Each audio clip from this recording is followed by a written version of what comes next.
National Lost Sock Memorial Day. And if you want to go down to our basement, which is a kind of a scary place, you may find some if you're missing pairs. All right, just a few announcements. Our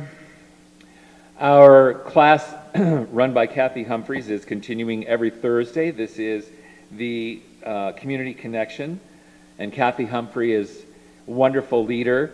She chooses a topic. This meets every Thursday from 11 to 12:30, and she has a BA in social work and an MA in education, so highly qualified. She's very dedicated, and I've heard nothing but, good stuff. The Enneagram is another class that we're having. This will be meeting Tuesdays beginning May 11th. And the Enneagram is a spiritually based system of 9 personality types and styles, and offers profound practical guidance for everyday life. 9 ways to love. So be sure and check that out. That is being run by Julia Foster. And I think that's it for announcements. It's kind of sparse today. How many newcomers do we have here? 1, 2, 3. Oh my gosh. 4. Wow. Thank you so much for coming. Please, if you are interested in getting on our mailing list, see, where's Sarma? She's gone. Probably in the kitchen. You can see me, anybody at the front where you came in, and give them your email address, because that's the way to really keep informed about what's happening here at Althea. And for those of you who would like, there is a handout back up in that desk in the back there that explains a little bit about who we are and what we're all about. All right. Goodness. I think that's time for an opening prayer. All right.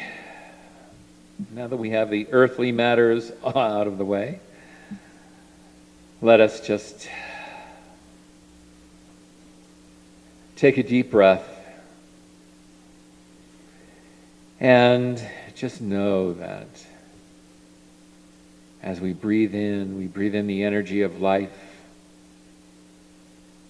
And when we get quiet, we are focused on that presence, which is always there. Always, always there. All we have to do is just give it focus. And we are made aware of our own divine connection to the infinite. And it is here in this space where we gather to perhaps come to a more quiet place, away from the noisy, noisy world, and the world with stresses and strains and strifes, and just come here to be quiet and to be with like-minded people, to gain insight, to gain nourishment, to gain thought and feeling and laughter and joy, and take it with us out into that world and see it anew. That beautiful, beautiful world. And we know today, as we celebrate the divine feminine, we celebrate as a national holiday Mother's Day. And regardless of our relationships, each of our relationships with our mothers, they were a life-giving force. And this has been simply energy of the divine principle, bringing forth expression and creativity and life in human form. And we are all, each and every one of us, connected to that divine nature. There is no separation. And if we think of that, we simply cast it aside and go back to that focus on oneness. And I just declare and know that this is a glorious day. We have a glorious service in our beautiful sanctuary, which is a result of the divine feminine in its founders, the Brooks sisters. And so I declare and know this divine perfection right here and right now, and with a heart filled with gratitude, I and we all say, and so it is, amen. For those of you who are new, and for those of you who have been coming back, now is the time when we do our Althea statement of being, and this actually goes back to our history, as I mentioned in the prayer, the founders, the Brooks sisters, and their pictures are out in the hallway in case you want to go look at them. Marvelous, marvelous women who came from Pueblo. And this is a result, a 100-year-old beautiful sanctuary and a New Thought religion called First Divine Science, which began in the late 1800s and was part of that New Thought that just enraptured the country back then. And Denver was quite a beacon and an attraction for that. What's that word? Magnet for New Thought experiences. So we are very fortunate to actually be living in an incredible expression of the divine feminine. So our statement of being, and you can just follow along if you know this by heart, or just follow along with me, or just close your eyes and be with it. God is all, both invisible and visible. One presence, one mind, one power is all. This one that is all is perfect life, perfect love, and perfect substance. We are individualized expressions of God and are ever one with this perfect life, perfect love, and perfect substance. Beautiful.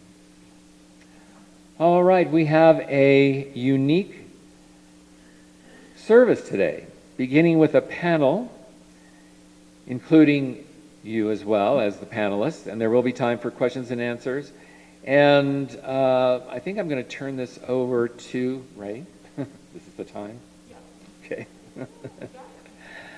To our wonderful member of the church, of the spiritual center. Sorry, church is a dirty word here for those of you who are new. To our spiritual center, Ginny Castleberry. She's also secretary of the board, and she's the one who wanders around this place. You may have seen her in the Sundays setting up something. So she is, as I said, part of the board. She works on the team to make these Sundays spectacular, and she's really been doing a magnificent job. So I'd like to acknowledge that right now, because starting with our Easter service, between her and Daryl and all the other volunteers, we have really strived to make these Sunday services special and relevant. When she's not here, Ginny can be found hanging out in the entrepreneurial and nonprofit world of Denver and wrangling her daughter Naomi and husband Heath. So today she's using her Toastmasters skill for the benefit of us all. Please help me welcome our special Mother Today's panel, the Divine Feminine and the Divine Mother.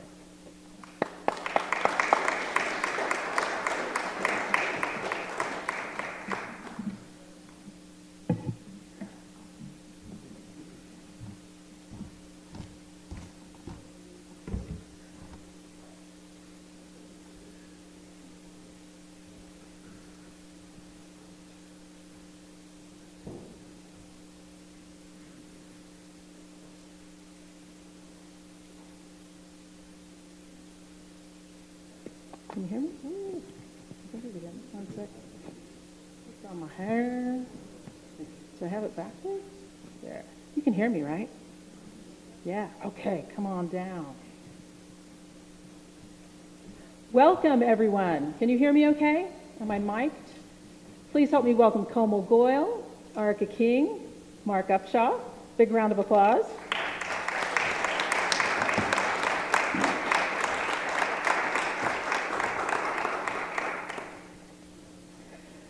So it's a tradition at Althea on Mother's Day to talk about what we would call the bigger picture.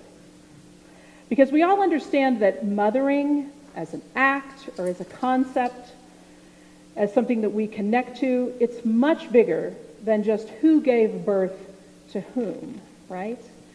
So we contemplate at Althea on Mother's Day the big picture, the universal picture, the divine mother, as Rick was talking about.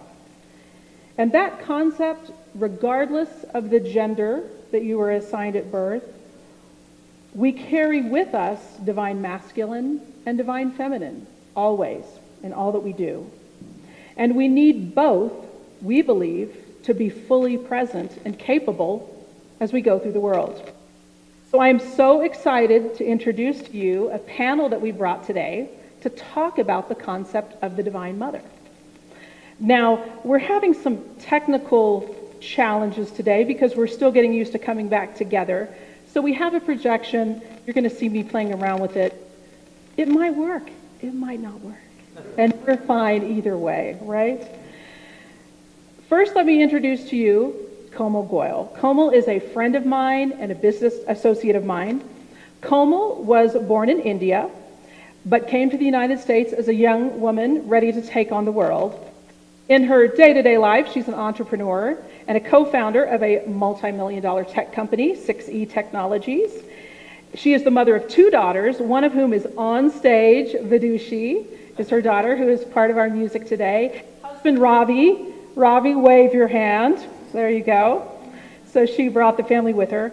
She's going to share with us what it was like to grow up in a Hindu culture, where goddesses and gods cross over, mix, create, and destroy, and blur lines. So she's going to tell us a bit about that. Let me get to my next note here. 1 minute. Then I would like to introduce the Reverend Arica King. If Arica looks familiar, that is because she is a part of most Sundays here at Althea. You would normally see her there in the audience. And she has been on several panels for us already. So she's a pro. Expect great things.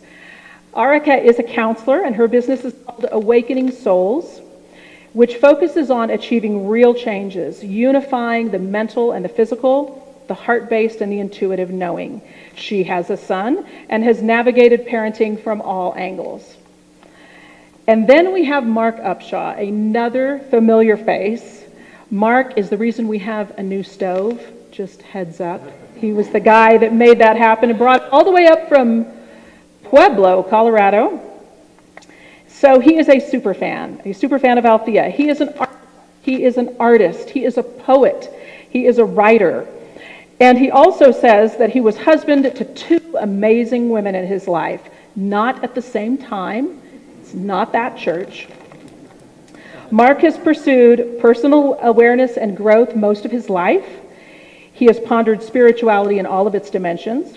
He has been fascinated, like many of you, by the meaning that he has found in dreams. He studied Carl Jung. He studied Joseph Campbell. In fact, his favorite Jungian quote is, "I'm glad that I'm not a Jungian," which was said by Carl Jung. So that's a whole other panel, folks, right? Entire panel on dreams. But this keeps cutting out. So please join me in a huge round of applause for our panel. All right. Now, again, technical fun. They're going to be passing around, because they are completely sanitized, microphones, and at some point we're also going to be getting Q&A from you guys. Now I have to set up my little impromptu screen here and move us along. Let's see. Hey, it's working. All right. There we are, in case you didn't know. That's just a really cool graphic that you may or may not be able to see. All right. So, Komal, we are just going to dive right in to gods and goddesses and what it means to be a Hindu.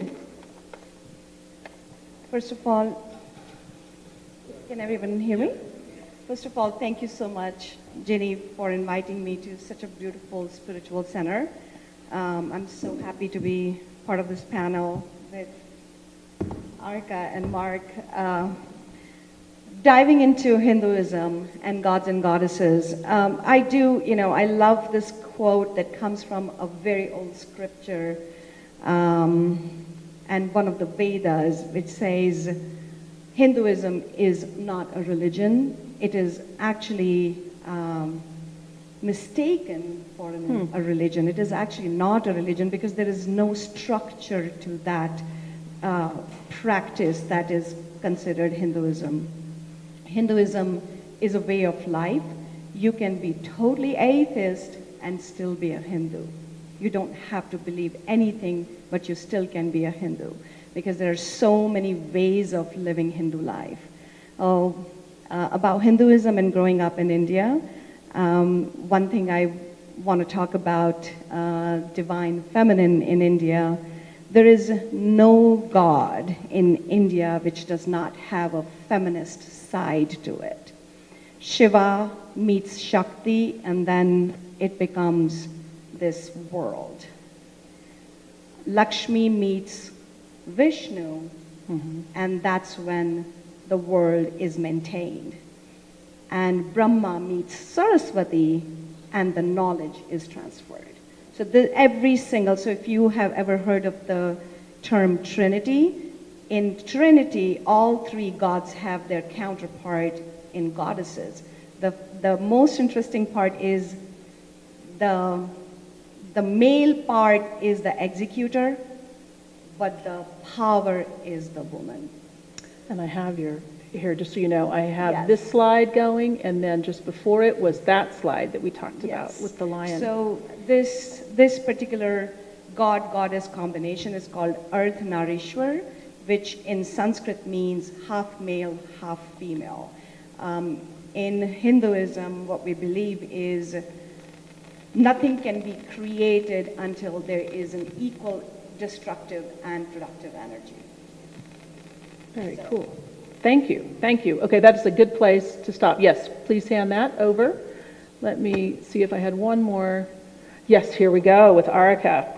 So Arica, your whole life has been about male, female energy and that journey. And in 2010, you were given the spiritual name of Shiva Shakti. Why don't you tell us more about that journey?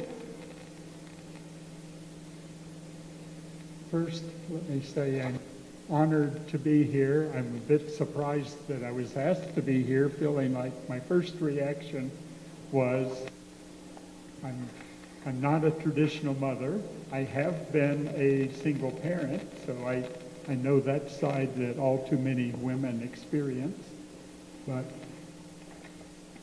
it has been, as was said, quite a journey for me, and I will kind of skip around in parts of this and say, for instance, as Jenny acknowledged in 2009, Amma, the hugging saint, channeled the name to me of Shiva Shakti, using some names there from Komal, and Shiva representing the masculine side of divinity, Shakti representing the feminine side, and my journey as a trans person has been to identify and work with that and honor that.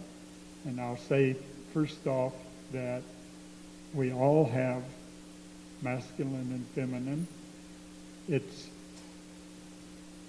sometimes thought of as predominant in one sex for the masculine, the energy, and feminine energy for the females, but in reality, from my perspective, it should be a balance that is not stable, but is very fluid, and it depends on the circumstance, what the needs are. And I'll confess that in my life, initially, as I was born male, but actually originally raised as a girl, it was a mysterious and puzzling world for me, and it led me to doing a great deal of therapy in my life, feeling like for a long time I had been emotionally abused, but then I came to recognize that I was, in fact, planning this life, this world, and it has given me many gifts. It's been a blessing. And one of those gifts is that it has showed me how to make changes. And so it was acknowledged that I do some therapy now, and I have a book coming out that's how to change. People think, oh, if I can change gender, I could, well, others would say, I could never do that. Arica must be pretty powerful. Well, I would say for me that was an easier change, and what I've really changed and what I like sharing more is I've changed all of the typical personality types. I used to be extremely introvert. Now you'll see they can't shut me up. But at any rate, changing from being an introvert to an extrovert, changing from being very much in my head in the technical, chemical instrumentation world to now becoming a counselor where intuitive skills are very much an advantage. And it's been a journey in my coming to find those, but that's kind of been my journey, and so I love sharing that, and my mission has become helping people change. I have a book. I've just signed a contract with Hay House to be published about how to change, why people struggle with change. Therapy doesn't usually help. Self-help doesn't usually help. Spirituality all too often fails, and while I've spent my whole life studying spirituality, I find it has its limits due to the subconscious of what happens to us. And so I've learned how to work with the subconscious. And so I'll just repeat again, we all have masculine and feminine, and it should be situational. And writing my book and developing my practice, it was masculine task required. And my being a therapist, very intuitive, very creative tasks are required, and they all blend together. In my technical world, I succeeded in some ways. I got listed into who's who, but it was all because some moments I allowed intuitive insights, creative insights in. And so that allowed me to revolutionize several worlds. And everyone can have those creative, very wonderful thoughts. And I better stop for now. No, I'll tell you what's fascinating, though, about what you just said, and I hope we talk about it.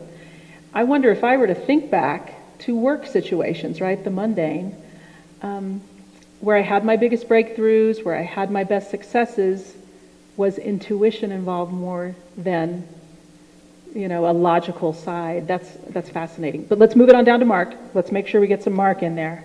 So Mark, our Jungian Joseph Campbell dream weaver, when we talked ahead of time to prepare for this, you told us about a dream that was so impactful, that was so prophetic, that it literally changed your life. So I would like you to start with a quick recitation of that.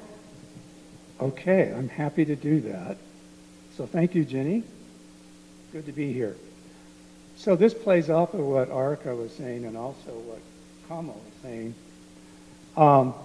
When Jenny asked me to speak on the panel, I asked the question, how do I access the divine feminine? And I needed to speak from my own experience. Well, thank you. That's a little distracting, maybe. Okay, so I'm going to relate this dream, but I want to tell you the context, because dreams often come to us to give us some information about what is happening in our current life, some issue that might come up. So in this particular case, a very long time ago, when I was a young architect working for a small firm, I was working on a office building, and the contractor was also the owner and the builder. And the contractor was asking me to do something that was ultimately unethical and probably would have been illegal if anybody would have looked at the financial records. I refused to sign his pay request. I refused to play that game, which caused a great deal of tension and stress. And it also caused tension and stress in the small office because the principal owner of the firm wanted everything to go smoothly, and I just couldn't go along with it. So the dream. I'm in this church. It is in somewhere in Europe, perhaps in Austria or Germany. The church is decorated for a wonderful season of celebration. It could have, and she's responsible for the governance of her country. She's looking into my eyes. She has amazing hazel eyes with amazing energy. My eyes are hazel. I'm standing right close to her so that I can embrace her arms. And I feel coming from her also, I think I said intelligence, but love and compassion and empathy for me. She's looking into my whole being.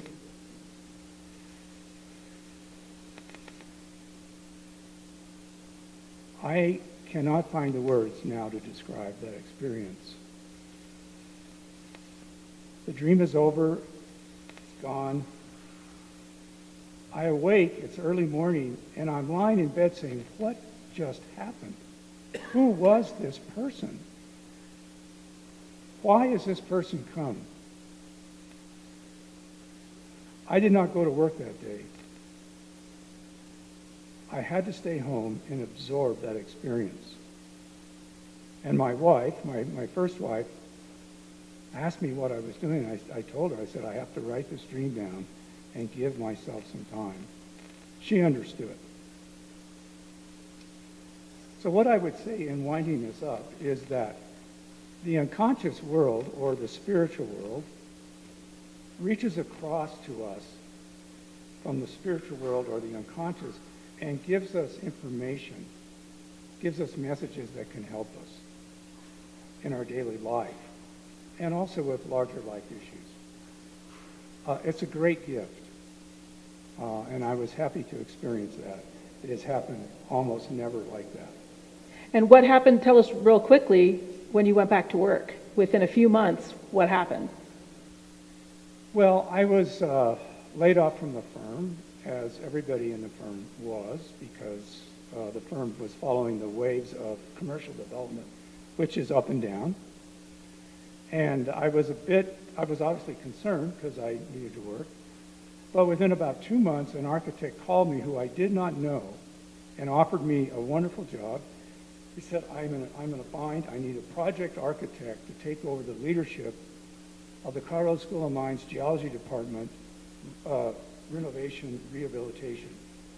And he almost hired me on the phone. He said, I can give you 2 to 3 months worth of work because the principal who was handling it is on maternity leave. I ended up working for that firm for 3 years. And it's one of the best experiences of my career. So I'll leave it there. Nice, right, so you moved on. You listened and you moved on. I mean, they moved you on with the layoff, but it was time to go. It was definitely time to go. Okay, cool. Hang on to that. I'm a big believer with panels that the audience has some of the best questions of all, far better than mine probably. So we're going to go into a Q&A and have you all where you can ask the panel as a whole panel a question. You can ask an individual panelist. We don't want to pass the microphone around too much for all the COVID reasons. I think if you take your mask down, I can hear you, and then I will say your question through my mic. All right? So do I have someone who wants to ask a question first? Oh, yes, madam in the back.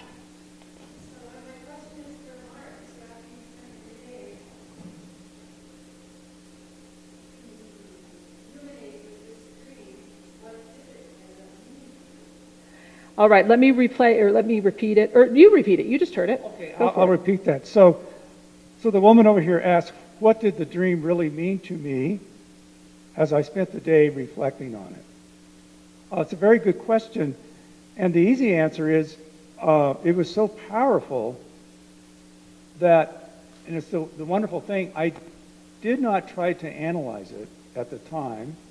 I didn't have the skills that Jung has, shared with us and many other Jungians. But I think what I look back on it, and it was literally 36 years ago that happened, is that it was telling me that I was okay. Everything, and I may not have said that, I was just fine the way I was. I was protected and comfortable and whole and healthy. And when I look back on it, it's just a wonderful message that came through with such energy to comfort me in that situation. So I don't know, did I answer the question? Yeah. Okay. All right, we have another question. Yes, ma'am.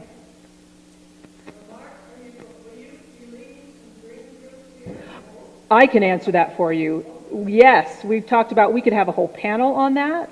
We could definitely have a class on that. We have many in our congregation who are big dream interpreting believers. We have one group that actually meets, or at least they did pre-pandemic. They would meet here for many years and talk about dreams. So yes, I'm going to answer that one. Okay, who else has a question? Yes, hello, Tim. I would like to hear a little more about Hinduism and the ways that the divine feminine comes into daily life. All right, so Tim wanted to know about Hinduism and how the divine feminine in that culture comes into daily life. And I know, Komal, you've talked about there's also a hypocrisy there a bit in the culture. So I'll start with how divine feminism is part of daily life. So if you go to any Hindu temple, you will find an equal number of deities or male deities. That's how any temple is made in India.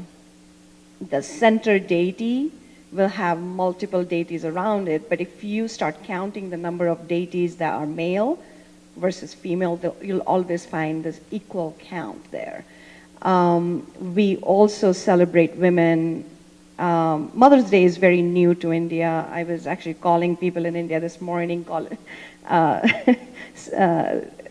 celebrating Mother's Day, and it kind of is odd for us to celebrate Mother's Day because pretty much every other day is Mother's Day over there, because every 6 months we have this, I should call it cleansing, fasting every 6 months. So basically it is connected with the spring coming in or the fall coming in. It comes, if you look at the tradition, it comes with change of season, if you will. We fast for 7 days. 8th day of that fasting is actually worshiping little girls. Girls who are before puberty are brought home. They're given gifts. They're fed. These days it's very hard to find girls in India because I'm going to get to the hypocrisy of this now. Even though women has been worshipped or female power has been worshipped in India as part of Shakti for, I won't say centuries, but for millennia, we have not done right to the women of India, as we all know. Female feticitis is still part of our culture, where a family finds out that they are going to have a female baby. The baby is killed in the womb. And this is why we are not seeing as many girls there. The numbers are skewed. For every 1,000 boys in India, there are only 786 girls. This is hugely skewed, and India will pay for this in next 10 to 50 years. We are already seeing that. By the way, I'm very, very lucky to have 2 girls and couldn't ask for more. But yeah, back to your question, was a long drawn answer. We actually having a female deity every single morning. I start my prayers with my husband prays to female deity as well. So this is part of our life. We can't separate it from our being almost. Good answer. And also know, I've talked to Komal, that if you guys are really nice to her, she may come back and do a class, a multi-class session around Hinduism, Eastern philosophy, pretty much, well, I mean, she could do, I don't know, I can think of 5 seminars she could do off the cuff, from business to startup to Hinduism. So know that that's out there, right? So we may bring her back to do that as well. I have a quick question for Arica, if you want to hand her the microphone, because I think I have an 11-year-old daughter, and they are already talking about this. I don't know if you guys know, but 1 out of 5 Gen Z, which is, let me get the age right, 7 to 22 years old, so that's after the millennials, right? 1 out of 5 Gen Z identifies as gender fluid. That is challenging to some folks of other generations, not all, but some. That freaks them out a little bit. I mean, let's just be honest, right? Because what does that mean? I mean, how do you understand that? What if you grew up with a different concept? So I would ask you, Arica, for people for whom gender fluidity is sort of new, how do you start to learn to step back and understand it? First off, there are tremendous pressures in our society, and so part of what's happened is that there is almost a pent-up need in many people to be able to express who they are. I spent my whole life until my mid-50s struggling to accept who I was. And so I'll detour for answering the question a little bit and say miraculous things happened once I accepted myself. I was estranged from my family. I didn't have contact with them. As soon as I said, oh, they didn't abuse me, they honored me in how they started out the first 6 years of my life. Suddenly they called me and said, Mom's dying. Do you want to come resolve things with her? Can you help? We need your help. And I hadn't contacted them to tell them I had changed, but the universe had them sense that I was willing to change. And so society now, and being a little bit more tolerant, there's still lots and lots happening. I have the ribbon on here representing the Transgender Day of Remembrance. There are far too many still being killed and abused. I have been very fortunate. I have not experienced that. But still, we all have the desire, the innate desire to be who we are. And so our society is a little bit more fluid and accepting, and so many of the younger people are basically coming to terms with recognizing and trying to show it's okay to be who you are. I'm a bit rebellious. You see my violet-colored hair, and I have been very out there in many, many ways in my coming out. It's actually brought me closer together to so many people. And as people get to be who you are, and as you have courage, you discover great joy and happiness. There is no, in my childhood, none of my pictures showed me ever smiling. Now, or people used to commonly ask me, why did I never smile? Now I feel like I don't smile as much as I went through in my first finding that joy of getting to be myself, but I still have people saying I smile a lot. And my name means loving.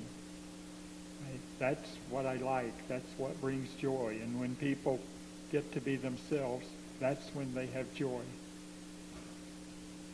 Perfect. Beautiful. Thank you.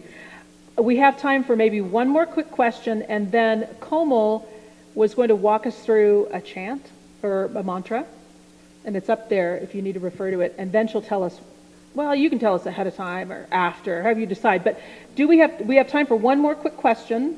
I want to give the audience an opportunity. Anyone got a juicy question for Mark, Arica, or Komal? Come on, y'all. You're so shy. Okay.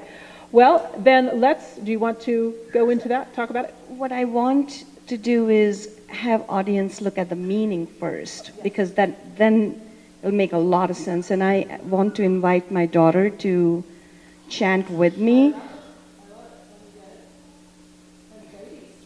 Yeah. Okay. So there's what it means. So this is called Gayatri Mantra. This is the meaning of Gayatri Mantra. Basically, it's just coming inside you and then asking Divine Mother to take us through the 7 astral planes and bring us close to our soul. So that's pretty much what the mantra means. And because, okay, so let me just read that for you. It says, "O the owner of 7 astral planes, help us transcend during this meditation. We meditate upon the divine light of that sun of spiritual consciousness. May the light stimulate, enliven, empower, energize our spiritual perception, take away my negative energy, make peace in the universe, and give light to all beings." That's the meaning of this Sanskrit shloka that I and my daughter are going to recite. We actually can be very, very loud, so we're not gonna we're not gonna do this. Let's try, just because otherwise it won't make it onto the stream. But let me ask you, is Gayatri, is she the goddess? She's the goddess. Okay. She's the goddess of the universe. Oh, dang. Okay, and she's got 1, 2, 3, 4, she's got 10 arms. 10 arms. All right, so come on up, Vidushi. And what you could do is hold the mic out just a bit, but I'd love for the folks on Facebook and YouTube after to hear it. And you can take your mask off. You wanna go back to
Vishwamitra Gayatri चण्डः सविता देवता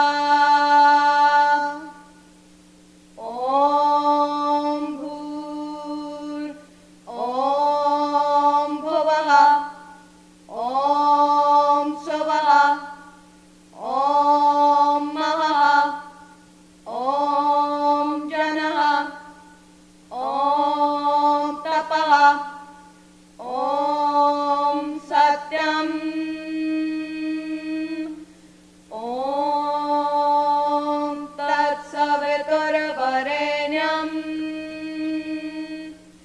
ॐ भर्गो देवस्य धीमहि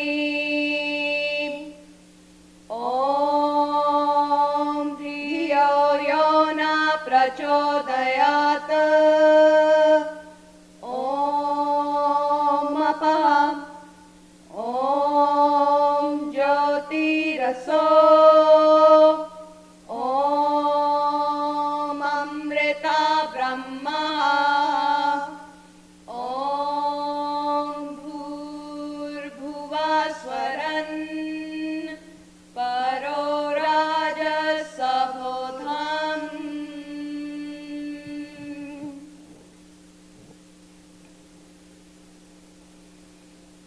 Thank you. Wow. Thank you. Thank you. And what a beautiful place to end. We've gone just a tiny bit over, but I think it was worth every minute. Please help me thank again this wonderful panel of Komal, Arica, and Mark.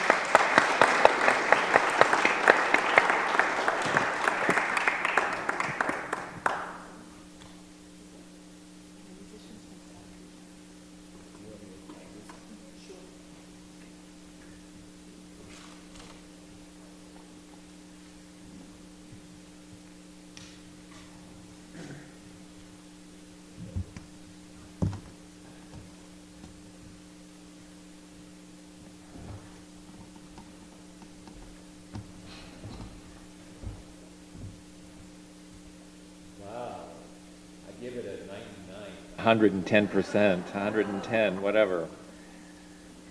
That was beautiful, beautiful. So in addition to Sandra and Jon, we also have Vidushi, whom we saw chant, right? You're going to be next. And she will be entertaining us with a beautiful song. As if she isn't busy enough, she's completing her degree in neuroscience at the University of Colorado in Boulder. Whew. She wants to eventually look at the neurological implications of music and hopefully begin to utilize them in hospitals as a legitimate treatment. So please welcome Vidushi.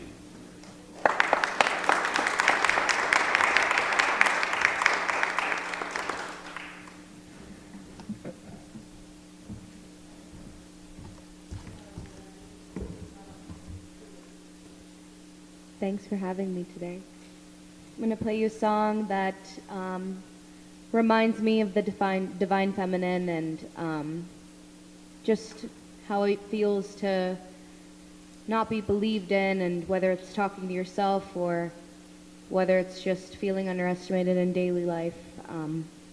But I wrote this with that all in mind, so hope you enjoy.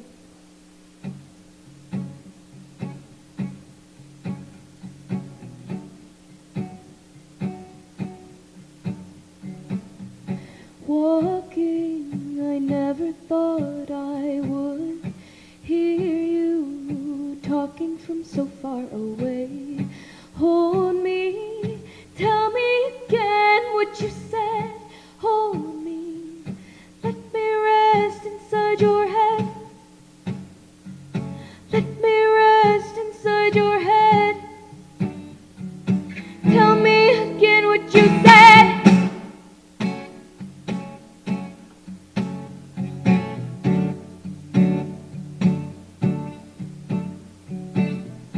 Watch me checking out of service with my groceries that I paid for with the pennies you threw at me like a wishing well, wishing I would change just as well. I want you to believe in me. I want you to believe in me. I want you to believe in me. To believe in me. To believe in me.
Beautiful.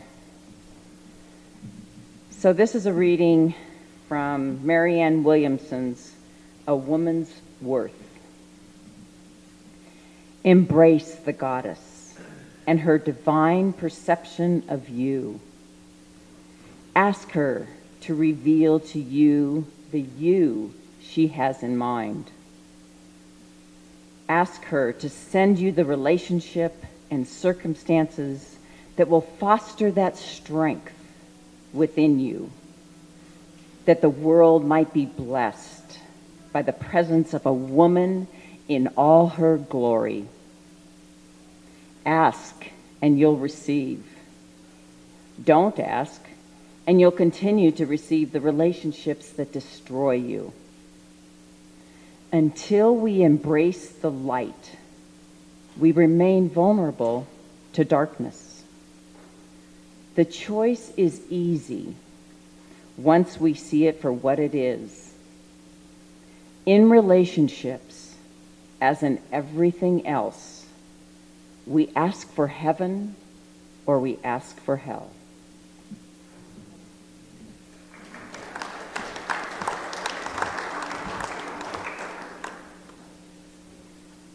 Well, it's a pleasure to be back here with all of you.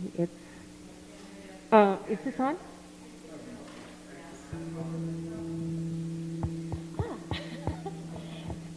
Is the vocal mic on? Yeah, okay. It's a pleasure to be back here after a whole year. And it's interesting, through this time, John and I have gotten to play more music than we ever did because we had more time on our hands. So we'll start with a piece that really evolved from, John came up with this idea and we kind of fleshed it out together, although I would say he's the author of the piece. We're still in the works of renaming it, but right now the working name is Many Stars, Many Flowers. And if you notice, there's two giant white beasts in the back. And in honor of Mother's Day, my boys came to work with me. So afterwards, anybody who would like to say hi to them, they're 13 months, so they're puppies, and they are as sweet as can be. So.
So roses are being given to all the wonderful women in the audience, and we'll play a more fiddle-oriented one. And we'll start with a Swedish tune called Svänggrumpa, which literally translates as swing your rump, so shake your booty, is what and then we'll go into an Irish reel, and we'll finish with a tune that you guys have heard before if you've been here, especially for Earth Day. It's a tune written by Natalie McMaster called Mother Nature. And we dedicate this to the Divine Feminine and to the Mother of us all, the Earth.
Fabulous.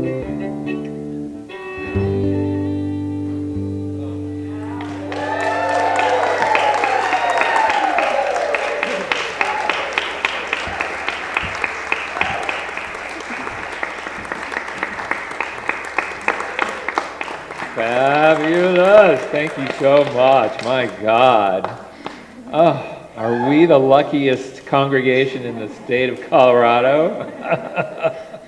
Woo. Bringing tears to my eyes. So just a few closing announcements. We're going to have Ginny tell you all about what's coming up. Sarma would like to beseech you for some volunteer work, and then we will have a closing prayer by Kate Johnson. All right, I will keep it quick. First, we wanted to announce that our LGBTQ plus program is called Mariposa. Tim Wilson, woohoo, and Tim in the back. He runs it, and there will be a presentation. Now, May 2nd already happened. Oh, that's helpful, yes. June 2nd, which has not already happened, here at 6:30, there will be a presentation of Arica's life story. So if you want to know more about Arica, that is the time to come. So June 2nd at 6:30. And then as Rick mentioned, I am on the team that's making these Sundays as spectacular as we can as we are waiting for our new leadership, right? Potentially a new spiritual director.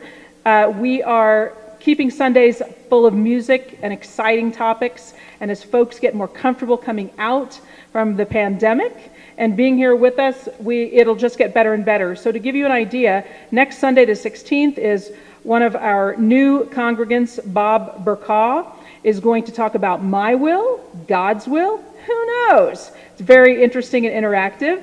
On the 23rd, we have our gong bath friend, Greg Wilkins, who is going to do another gong bath after the services, but he is the service. He is going to tell us with the science behind gong and vibration and how it heals. And so it's going to be super interactive and fun. Memorial Day, we are here, we are open. So if you're in town on that Sunday, on Memorial Day weekend, this is when we are going to have in memoriam the light of loss. And we're going to talk about people we lost over the last year, what we have lost with the pandemic, but the light as well. So come, you'll hear more about this. You're going to have an opportunity to celebrate losses that you've had in a wonderful way. Then on June 6th, we have the Soul of Music. Who remembers Doug Fisicello? Doug, who is a huge part of our congregation, is going to be here. It's also going to be all about music and finding how music unites us with our soul. In June, I won't go into everything. We're going to celebrate Juneteenth. We're going to celebrate Black Lives Matter. We're going to celebrate fathers for Father's Day in June. We're going to celebrate Pride Fest in June. And then July, we're going to go into Young Voices, have an open mic. We're going to talk about all sorts of wonderful things. So every Sunday coming up is going to be joyous, full of music, and really cool. So please roll out. Sarma, tell us what you need. Althea needs more volunteers. Why volunteer? Because it is so satisfying. Satisfying in working with other volunteers, you get to really know your community. You are of service to your community as well. And now, while we're still not serving lunches, we only have like 5 or 6 things that need to happen every Sunday to make all of this work very, very smoothly. And we don't want to burn anybody out, because here's the thing. Sometimes you feel called to be of service, and sometimes, sorry, I always get emotional, you want to relax and be served. I want to honor that balance in life of service and being served. So the team of volunteers, if we get to rotate, and you only maybe volunteer 1 Sunday a month or 2, whatever you want, that really helps to honor that balance. Manning the lights, greeting at the door. If you're the kind of person who loves to say, welcome everybody, good morning. The donation table. You can either just be there, or you can actually cause abundance and thank people for their generosity. And then my favorite place with the food and drinks, to be of service. How can I help you? What can I give you? It's just a lot of fun. So if you're called to do that, if it kind of makes your face light up to think about being of service, there's a sign-up sheet in the back. If you go to our website, there's a contact us, staff at Althea, or catch me at the coffee table. Thanks.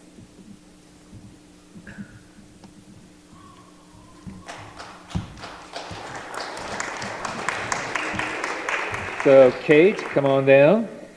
And she's going to be doing our closing prayer. I just want to thank all the volunteers, all of our musical guests, everyone who makes this happen. Thank you so much. Prayer partners are available if you have an issue and you need a prayer in the prayer room in our library here. Please take advantage of that for affirmative prayers. That's what we're all about. And donate. Yes, to keep the lights on and all this wonderful talent here. We have a donation basket in the back. We've also got a new contraption called a dip jar, where you take your credit card and you dip, and that's an automatic $10. Dip again, dip again, dip again, dip again, dip again, dip again. Thank you very much.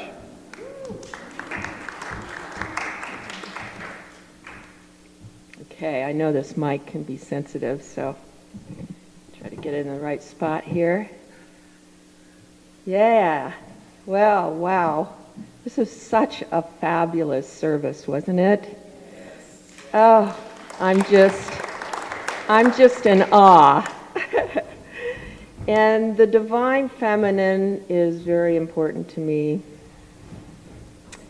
I went through life not believing in that there was really a place for divine feminine. Within my family, I was the only girl. I had parents that didn't get along. They divorced when I was 12. I didn't know where my place was in the world.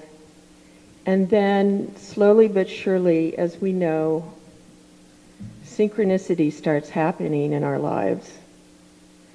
And I was led through a Unity church that I went to before I came here.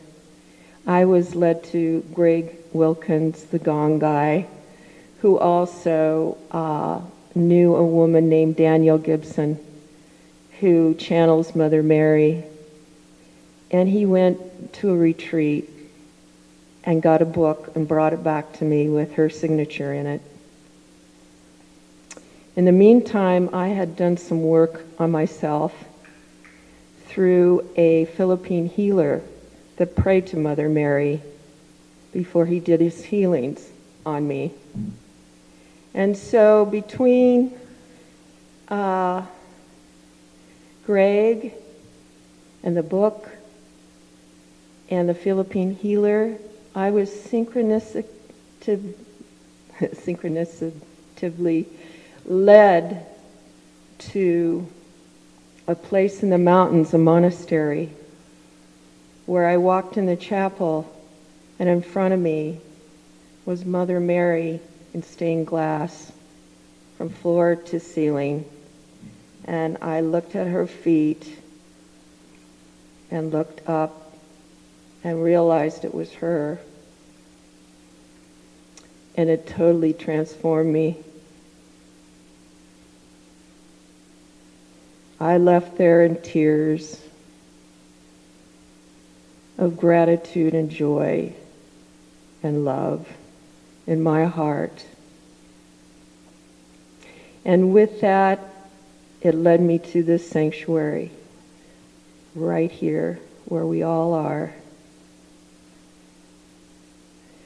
So I give gratitude for Jonathan and his loving spirit and his divine feminine, and how he honored Mother's Day and showed us all that we have that divine feminine within us. So shall we pray now in honor of this sanctuary, in honor of Jonathan, in honor of all of us, in honor of this day.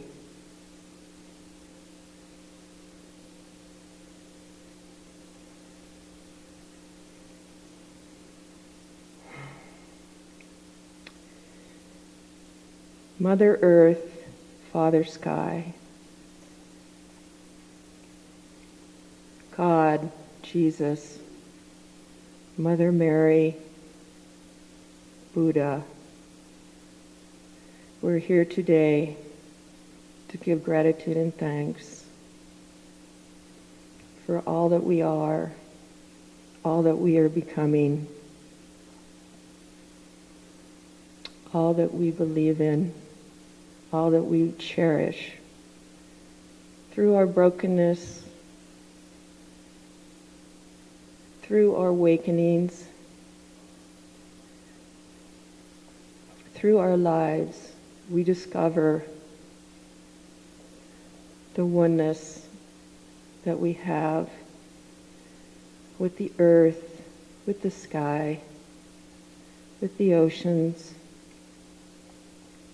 with the trees, the forests, the animals, the universe, the energy flows within us in this oneness. And we give such gratitude and love and thanks for being here, for being a community. And we say this with all our hearts and souls in this moment. Amen.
For you anymore.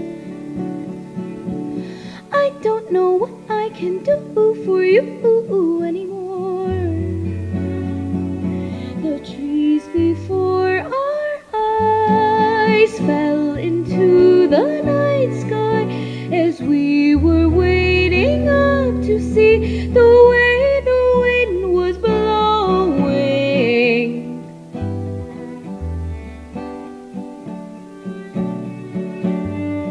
And then I swear you spoke in tongues I'd never known and tore me out from where I'd found myself so long ago. Now look into my eyes, look into my eyes. The one that you are seeing's merely someone who can suit you at the time.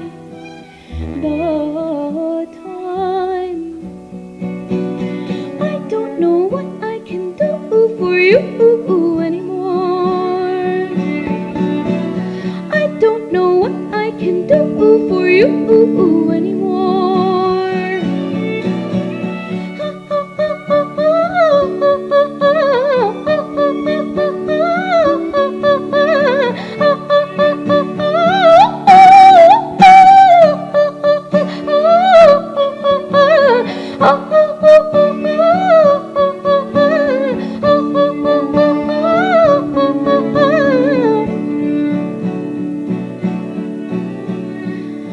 I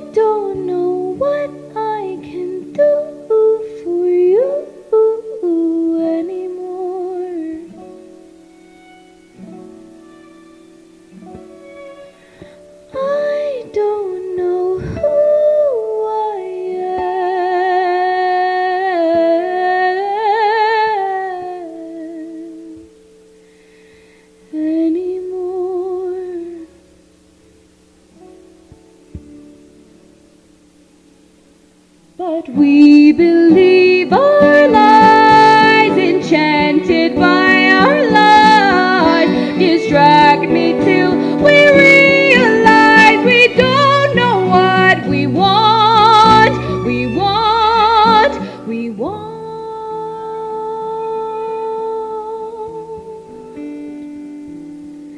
And we'll pick apart the truth.